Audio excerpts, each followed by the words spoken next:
누가 오셨나 한번 옆에 한번 보시고 인사 한번 하시죠. 평안하고 강건하시기를 바랍니다. 예. 그래요. 이번 주 요절 말라기 1장 8절 우리 또 지난주 거만큼 좀 긴데요. 이제 자꾸 암송하시다 보면 길어도 그것이 이렇게 길이 보입니다. 그게 이제 암송의 묘미인데 한번 같이 또 한번 암송하시고 안 되면 이렇게 보고 읽으시도록 하겠습니다. 만군의 여호와가 이르노라. 시작. 만군의 여호와가 이르니라. 너희가 눈먼 희생 제물을 바치는 것이 어찌 악하지 아니하며 눈먼 것을 드리는 것이 어찌 악하지 아니하냐. 이제 그것을 너희 총독에게 드려보라. 그가 너를 기뻐하겠으며 그를 받아 주겠느냐. 말라기 1장 8절 말씀. 아멘. 그 70년 포로 생활을 마치고 이제 고국 땅에 돌아와서 성전을 짓고 또 성벽을 쌓고 또 말씀의 개혁을 단행했었는데 그것이 얼마 되지 않아서 이제는 이스라엘이 타락의 길로 들었습니다. 그 은혜를 다 잊어버린 것이죠. 심판에 대한 그 경고를 잊어버리고 또 돌아오게 한 은혜를 다 잊어버린 것입니다. 신앙인들에게 있어서 잊어먹는다는 것이 굉장히 무서운 것입니다. 은혜를 잊어버리고 하나님 앞에 징계받았던 것들을 잊어버리면 여전히 자기 뜻대로 사는 그런 또 어리석은 모습들을 보일 수 있기 때문입니다. 근데 말라기서에 나오는 이스라엘 백성들이 이제 얼마나 많이 타락을 했냐면 하나님께서 말라기를 통해서 주신 그 타락의 내용은 이렇습니다. 너희가 하나님의 이름을 멸시하였다. 너희가 하나님을 괴롭게 하였다. 너희가 하나님을 대적하였다. 하나님의 이름을 멸시하고 하나님을 괴롭게 하고 또 하나님을 대적했다는 것이죠. 여러 가지 많은 죄악이 있었는데 그 중에서 특별히 하나님의 이름을 멸시한 것, 이것은 종교적인 타락과 관련이 있습니다. 특별히 제사가 타락을 했습니다. 제사가 타락하는 데 있어서는 가장 큰 원인은 제사장들에게 있는 것이죠.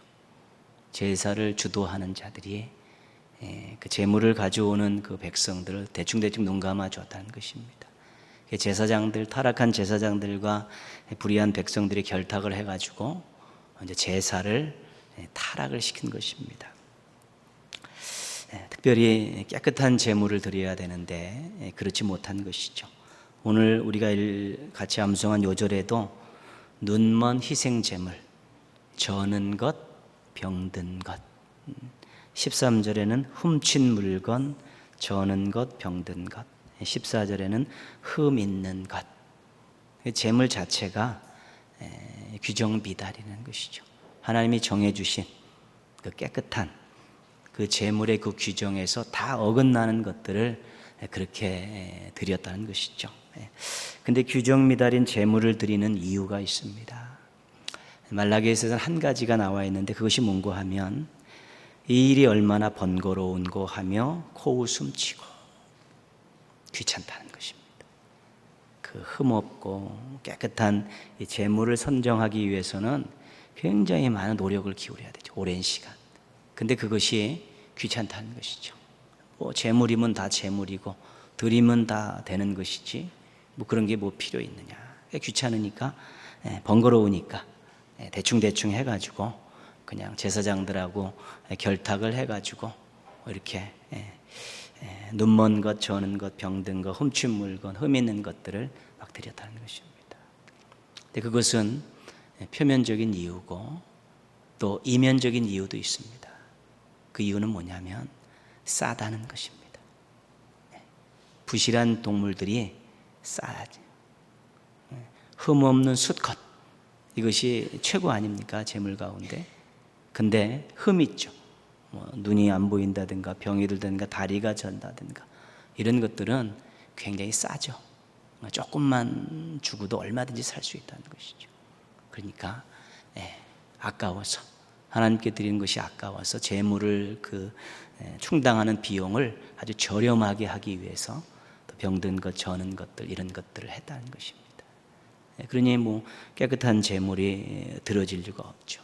귀찮고 아깝고 그런 마음 때문에 허접한 제물들을 하나님 앞에 드리게 됐다는 것입니다.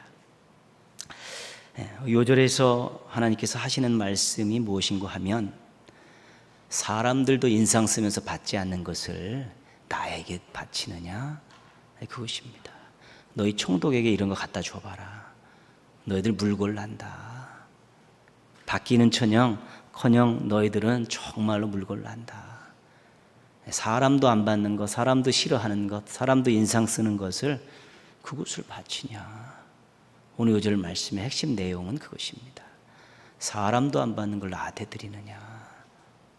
그러니까 말라기에서 계속해서 강조하고 있는 것은 뭐냐면, 내가 그것을 너희 손에서 받겠느냐. 무슨 말씀입니까? 안 받겠다. 우리말로 하면 죽어도 안 받겠다, 그것입니다. 그러니까 너희들이 그렇게 귀찮아하고 아까워하면서 사람에게 줘도 인상 쓰면서 받지 않을 그런 것들을 나한테 바치냐? 안 받는다. 하나님께서 그렇게 아주 선언을 하고 계신 것입니다. 신앙은 드림의 생명이 있는 것입니다. 받음은 하나님이 허락해 주시면 받으면 되는 것입니다. 하나님이 주시면 받으면 되는 것입니다. 그러니까 잘 받는 사람은 믿음으로 잘 받으면 그거 최고죠. 주시는데 감사함으로 믿음으로 받으면 되죠. 근데 신앙은 받음에 있지 않고 드림에 있다는 것입니다. 이 드림에, 자신이 드리는, 하나님께 드리는 이 제물에, 제물을 받으시는 분에 대한 자신의 마음이 들어가 있는 것입니다. 귀한 것, 값진 것들 가지고 드리면 그분이 이만한 것들을 받으실 만한 자격이 있으시다는 분이죠. 허접한 것들을 드리면 이것 먹고 떨어지라는 그런 마음이죠. 이 드림 속에는 제물을 받으신 분에 대한 자신의 마음이 담겨 있는 것입니다. 그래서 드림이 신앙에 있어서는 가장 중요한 신앙 척도가 되는 것입니다. 내가 어떤 마음으로 드리느냐, 어떻게 준비해서 드리느냐, 여기에 받으시는 분에 대한 자신의 마음, 신앙 고백, 이것이 다 담겨져 있는 것이죠.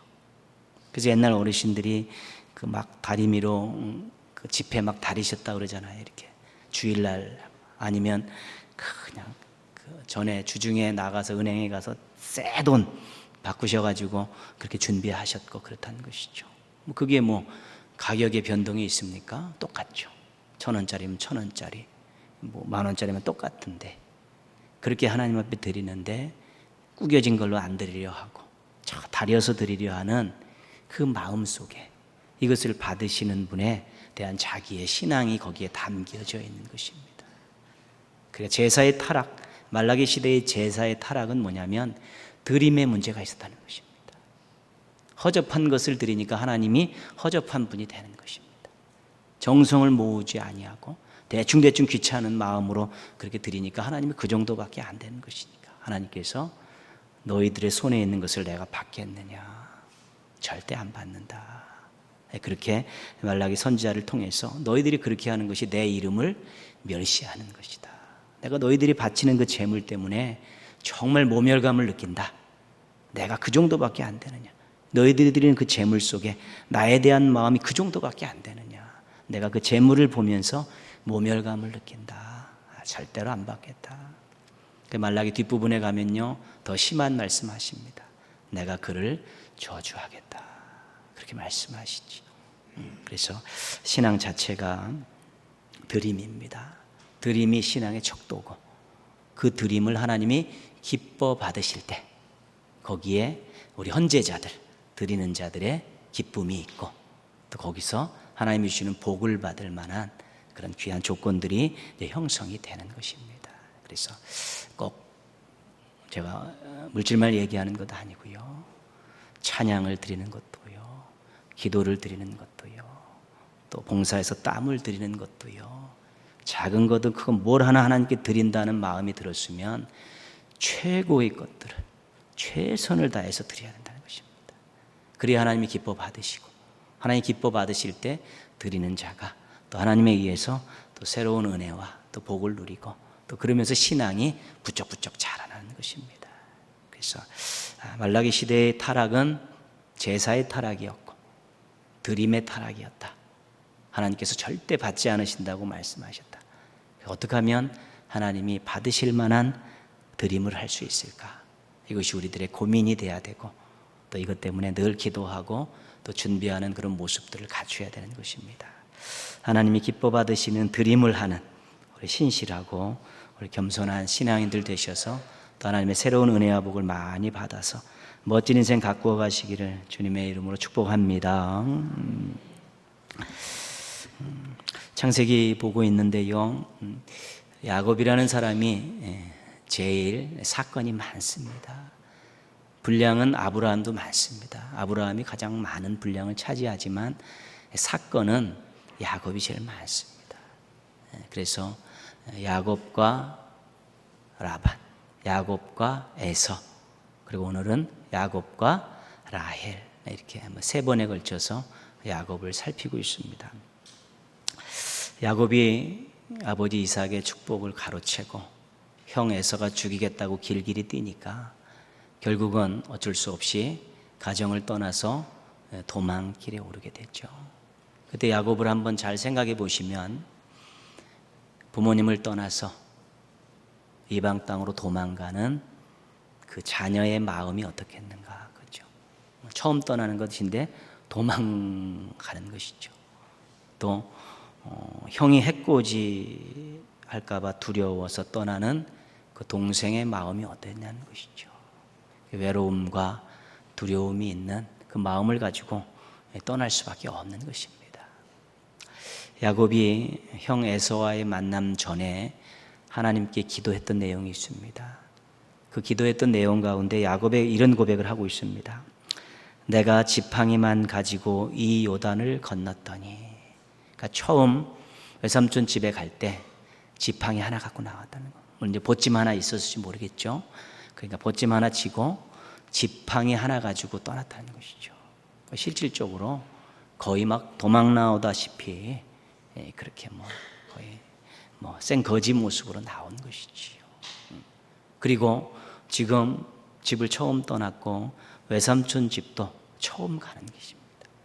자기가 앞으로 어떤 일을 만날는지 또 자기의 인생이 어떻게 될는지 아주 앞이 깜깜한 그런 상황입니다.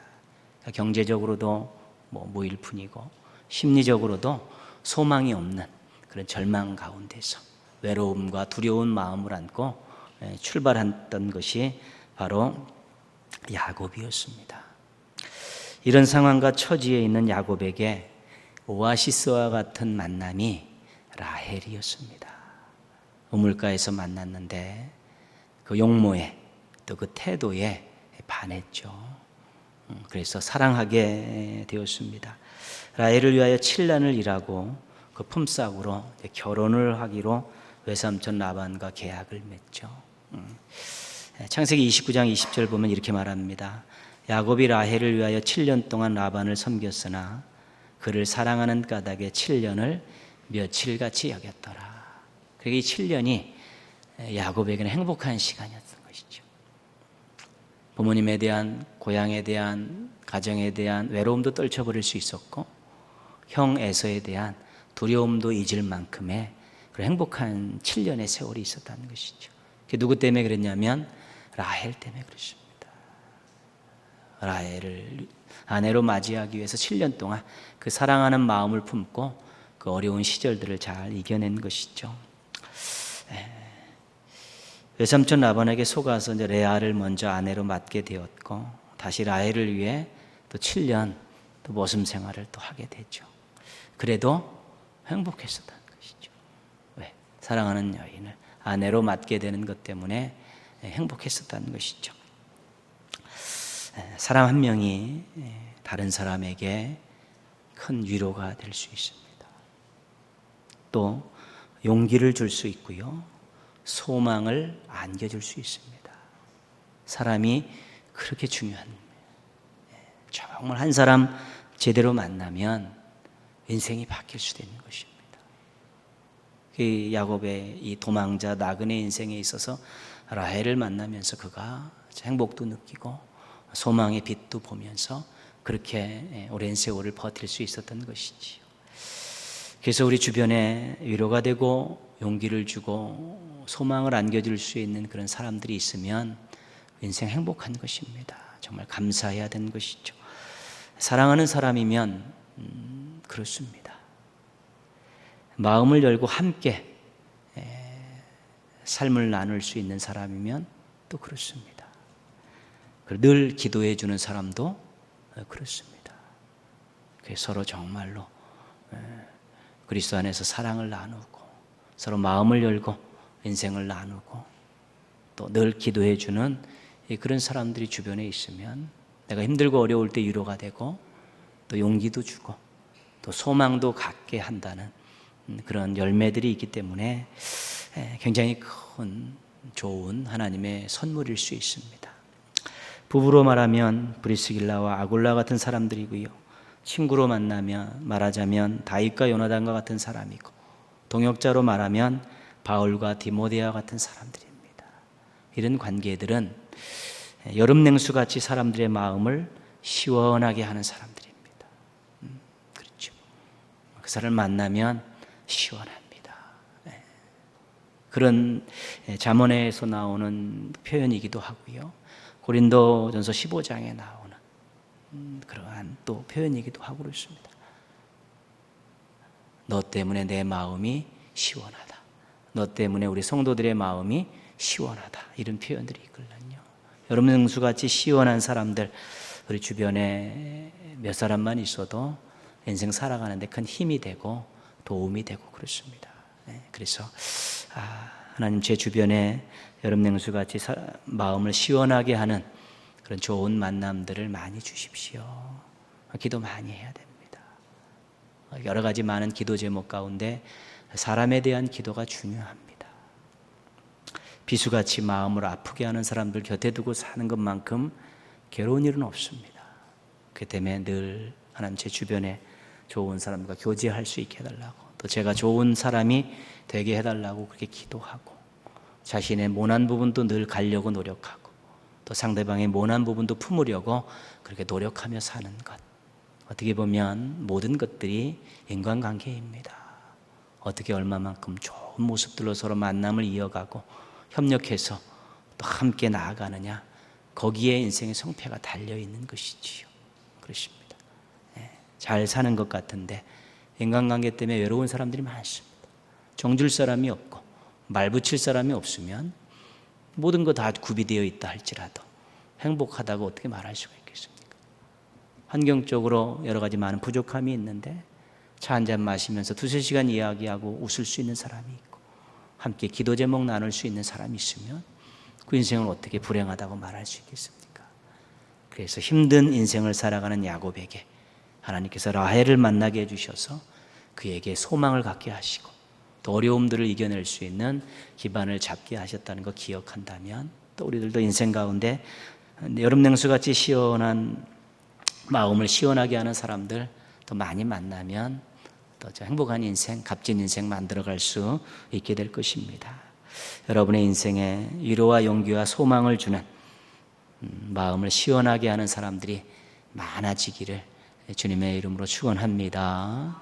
또 여러분들이 그런 사람 되기를 주님의 이름으로 부탁드리겠습니다. 야곱에게 위로와 용기와 소망을 주는 라헬이었지만 그녀의 인생은 그리 쉽지 않았습니다. 만만치 않았습니다. 그에게 있어서 가장 힘든 것은 불임이었습니다. 언니 레아가 4명의 아들을 낳았습니다. 또 언니의 여종이 또 2명 낳고요. 자기의 여종이 또 2명 낳고, 또 나중에 언니가 2명 낳고 딸 하나 낳고, 그 아들 10명, 딸 하나 낳을 때까지 라헬이 낳은 자녀들은 없었습니다. 그 라헬이 야곱을 어떻게 협박을 하냐면요, 내게 자식을 낳게 하라. 그렇지 않으면 내가 죽겠노라 그랬죠. 나도 자식을 낳고 싶다는 것입니다. 아니면 죽겠다는 것이죠. 야곱이 화를 내지 않습니까? 내가 하나님이냐? 어떻게 내 마음대로 되느냐? 그리고 화를 냈죠. 그랬으니까 얼마나 힘들었겠습니까? 오죽했으면 죽겠다고 협박을 했겠습니까? 그러니까 어떻게 보면 그 모든 서운함과 실망이 다 남편에게 있다고 생각하는 것이죠.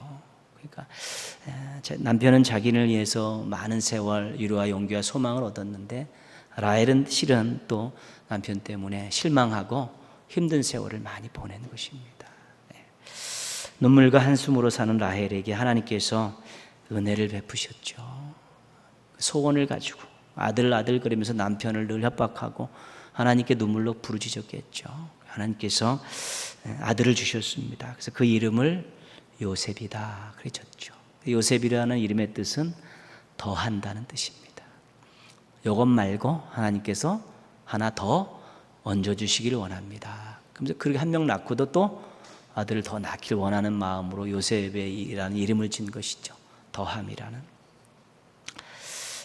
남편에게 실망했었지만 또 라헬은 아버지에게도 실망했습니다. 야곱이 20년 생활을 청산하고 고향으로 가겠다고 아내들에게 말했습니다. 그때 레아와 라헬이 야곱에게 이렇게 말합니다. 아버지가 우리를 팔고 우리의 돈을 다 먹어버렸으니 아버지가 우리를 외국인처럼 여기는 것이 아닌가. 그러니까 그 딸이 야곱과 계약을 맺은 걸 다 알아버린 것이죠. 7년 모슴살이, 품삯 안 주고 딸들을 이용해서 그걸 다 착복한 것이고요. 또 결혼과 관계된 어떤 지참금 이런 부분들도 해결되지 않은 것이죠. 딸들이 아버지가 자기들을 이용했다는 것을 아는 것입니다. 자기들을 이용해서 부를 축적한 것을 이제 딸들이 알고 이제 분노해가지고 그래, 당신 따라가겠다고 지금 보따리를 챙기고 있는 것이지요. 가장 힘든 자존심 상하는 것이 누가 자신을 이용하는 것입니다. 그렇죠? 인간관계는 이용이라는 것이 들어가면 서로 원수가 될 수밖에 없습니다. 이용이 아니라 더불어 섬김, 이것이 신앙적인 용어입니다. 근데 아버지가 딸들을 이용해서 부를 축적하니까 딸들이 화가 났죠. 라헬이 얼마나 실망했겠습니까? 그래서 도망쳐 나올 때 아버지 드라빔을 훔쳐갖고 나옵니다. 나름대로 여러 가지 이유가 있겠지만 소심한 복수에 대한 마음도 있는 것이죠. 그 드라빔이 있는 자가, 그 라반이 섬기는 그 종교에서는 그 드라빔을 있는 자가 복을 누리게 되어 있다는 것입니다. 그것을 훔쳐 나오는 것이죠. 그래서 그 아버지에 대한 그 실망을 그 드라빔을 훔쳐 나옴을 통해서 조금이라도 갚으려는 그 여인의 마음을 읽을 수가 있습니다. 라헬은 남편 아버지에게 실망했지만 가정생활도 그렇게 쉽지만 않았습니다. 순풍순풍 그 아들을 낳는 그 언니를 볼 때 그 시기심이 너무 힘들었습니다. 아들들을 낳은 2 여종에게도 열등감을 느꼈고요. 이복 자녀들로 인한 갈등도 보아야 했을 것이지요. 가정생활 그 안에서도 그 11명의 그 자녀들이 그 살아가는 여러 가지 모습들, 4명의 여인들이 살아가는 모습 속에서 그렇게 또 만족감도 없었을 것입니다. 그것이 라헬의 인생, 성경에서 이야기하는 내용들입니다. 오늘 말씀은 라헬의 2번째 아들 출산과 죽음에 대한 것입니다. 야곱이 고향에 돌아와서 형 에서와 화해를 합니다. 그리고 그 딸 디나가 들녘에 나갔다가 히위 족속 추장 세겜에게 성폭행을 당합니다. 그때 시므온과 레위가 너희들 할례 받으면 우리하고 같이 통혼하는 거 허락하겠다 거짓말 쳐서 전부 할례 받게 해놓고 그 성읍을 완전히 쓸어버렸습니다. 그러니 이방 땅에 와가지고 한 성을 몰락시켰으니 히위 족속이 가만히 있겠습니까? 다 죽을 지경에 이르렀죠. 그때 하나님께서 야곱을 베델로 끌어올리십니다. 처음 고향을 떠나갈 때 그때 약속을 주셨던 돌베개를 쌓았던, 돌베개로 단을 쌓았던 그곳을 부르셔서 주변에 있는 사람들을 두려워서 감히 범접하지 못하게 하시고 야곱의 식솔들을 전부 이제는 구원을 하십니다. 그 일련의 과정 속에서 라헬이 임신을 하게 된 것이고요. 그 사건이 다 마무리되고 베델에서 떠난 지 얼마 안 돼서 해산하게 되었습니다. 난산입니다. 천신만고 그때 아들을 낳았는데 라헬이 죽으면서 그 아들의 이름을 베노니 이렇게 불렀습니다. 그래서 죽었습니다. 이 아들이 베논이다. 뜻이 슬픔의 아들이라는 뜻입니다. 자기 인생을 투영한 것입니다. 자기 인생을 투영했죠. 내 인생은 슬픈 인생이었다. 그 지금 떠나는데 요셉이 11번째 아들입니다. 그리고 베논이 이 12번째 아들은 젖도 한번 물리지 못하고 죽는 것이죠. 그리고 어린 요셉이죠. 그렇게 아들 해갖고 천신만고 그때 아들 2명을 얻었는데 한 명은 어리고 한 명은 젖도 물리지 못했는데 자기가 죽게 됐다는 것입니다. 그리고 자기가 겪어왔던 남편에 대한 실망, 아버지에 대한 실망, 또 가정에 대한 실망, 이런 것들이 막 복합적으로 작용하면서 마지막으로 그 사랑하는 아들의 이름을 베논이 이렇게 부르고 죽었다는 것이죠. 슬픔의 아들이다. 내 인생이 슬픈 인생이었다. 그렇게 자신의 인생을 자조하고 그렇게 평가하고 죽은 것입니다. 라헬은 자신을 비참한 인생을 산 슬픔의 여인이라고 생각하고 죽었습니다. 그런데 하나님은 달랐습니다. 야곱이 라헬이 베노니로 부른 아들의 이름을 베냐민으로 바꿔 불렀습니다. 오른손의 아들이라는 것이죠. 오른손은 능력을 상징하는 것입니다. 능력의 아들이다. 이렇게 바꿔 불렀습니다. 룻기 4장 11절에 보면 이렇게 소개가 되어 있습니다. 이스라엘의 집을 세운 라헬과 레아. 이스라엘의 집을 세운 라헬과 레아, 그렇게 됐다는 것이죠. 이스라엘의 집이 어떻게 세워졌습니까? 12지파로 세워지는 것입니다. 12지파로 세워지는데 그 12지파를 세운 두 여인을 레아와 라헬이다. 후세 사람들이 그렇게 부르고 있다는 것입니다. 라헬은 자기가 슬픈 인생이었다라고 비참한 모습을 가지고 그렇게 인생을 마감했지만 하나님께서 후세 사람들을 통해서 라헬을 이스라엘의 집을 세운 그런 어머니로서 그렇게 후세 사람들이 고백하고 칭송할 수 있도록 그렇게 만드셨다는 것이죠. 라헬의 아들 요셉은 이스라엘이 멸망당하는 것, 대가 끊어지는 것을 막은 장본인입니다. 그가 하나님의 섭리로 애굽에 가서 총리가 되었기 때문에 그 이스라엘의 명맥을 유지할 수 있었던 것이고요. 라헬의 아들 베냐민은 두 아들 므낫세와 두 아들, 그러니까 라헬의 아들 베냐민은 그 지파 가운데서 왕 지파 아니겠습니까?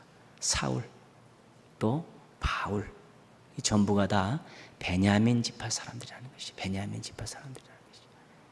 그러니까 이 하나님께서 라헬이 비운의 여인으로 죽은 것 같이 그렇게 죽었지만 그 자녀들을 축복하셔서 이스라엘의 아주 중요한 모습들로 이제는 살아갈 수 있게 해주셨고요. 실은 요셉 지파는 없습니다. 요셉 지파는 없고 므낫세와 에브라임 지파로 두 개가 나눠졌죠. 그러니까 실은 요셉의 아들 두 아들이 야곱의 양자가 된 격입니다. 그러니까 요셉은 없고 요셉의 두 아들이 이스라엘의 12지파가 된 것이죠. 그러니까 한 명이지만 두 지파를 주시고 베냐민 지파를 주시니까 세 지파를 라헬의 후손들이 차지하게 된 것입니다. 그러면서 이스라엘의 집을 그렇게 세웠다는 것이죠. 혹 이런저런 인간적이고 환경적인 상황 때문에 인생을 헛살았다라고 또 헛되다고 생각하신 적이 있습니까? 하나님께서 함께 하시는 한 헛된 인생은 없습니다. 내가 인간적으로 다른 사람들과 좀 다른 인생을 살고 더 고생한 인생을 살 수는 있어도 하나님이 함께 하시는 한 헛된 인생은 없습니다. 왜요? 하나님이 보시는 한 그 어떤 인생도 하나님을 의지하고 바라보는 인생은 헛된 인생을 살게 놔두지 않기 때문에 그렇습니다. 하나님 바라보고 그 어려운 때를 신앙 안에서 버티셨다면 후대에서라도 하나님께서는 놀라운 역사를 이루시기 때문입니다. 자녀들을 통해 놀라운 일들을 이루시면 그 부모는 헛된 인생을 산 것이 아니라는 것입니다. 한 가지 기억하실 것은요, 당대만 가지고 평가할 인생이 그 인생이 어렵다는 것입니다. 때로는 한 인생이 처음으로 엄청 고생하며 사는 인생 굉장히 많습니다. 주님 잘 섬기는데도요. 그렇다고 그 인생이 정말 불행한 인생이다라고 쉽게 이야기할 수 없는 것은 하나님께서 그 자녀 때를 축복하기 시작하면 정신없는 일들이 부진장 일어나고 있습니다. 그 부모 당대는 고생을 하셨는데 인간적으로 그 자녀 때에 있어서 하나님이 역사하시는 일들이 많이 일어나는 것입니다. 그것은 약속이기 때문에 그렇습니다. 후손을 천대까지 축복하시겠다는 순종하는 자에게 약속이 여전히 살아있기 때문에 한 세대의 인생을 그 시대가 인간적으로 참으로 힘들게 살았다 할지라도 헛된 인생이라고 불행한 인생이라고 이야기할 수 없는 그 어려움 속에도 주님 신실히 믿고 붙들고 살았다면 그 인생도 값진 인생이고 하나님께서 또 그 후대에 복을 주시기 시작하면 그 부모의 기도 때문에 그 부모의 신앙 때문에 주시는 것이기 때문에 놀라운 평가를 받을 수 있는 인생이 될 수 있다는 것입니다. 인생에 고비가 오고 헛된 생각이 들 때 라헬을 생각하십시오. 야곱에게 시원함을 주는 여인이었고요. 당대는 참 힘들었지만 후대에 복을 누린 여인이었습니다. 하나님께서 참으로 하나님을 바라보고 의지하는 한 자녀 때라도 복을 주셔서 그 인생을 복되게 하신다는 이 사실을 우리가 잊지 말아야 되는 것입니다. 하나님이 주신 인생을 하나님께 맡기고 하루하루 최선을 다해 사는 것, 신앙인의 삶의 태도입니다. 하나님께서 당대에 후대에 놀라운 일들을 이루시는 것들을 반드시 경험할 수 있게 될 것입니다. 당대에 누리시면 기뻐하고 감사하시면 되고요.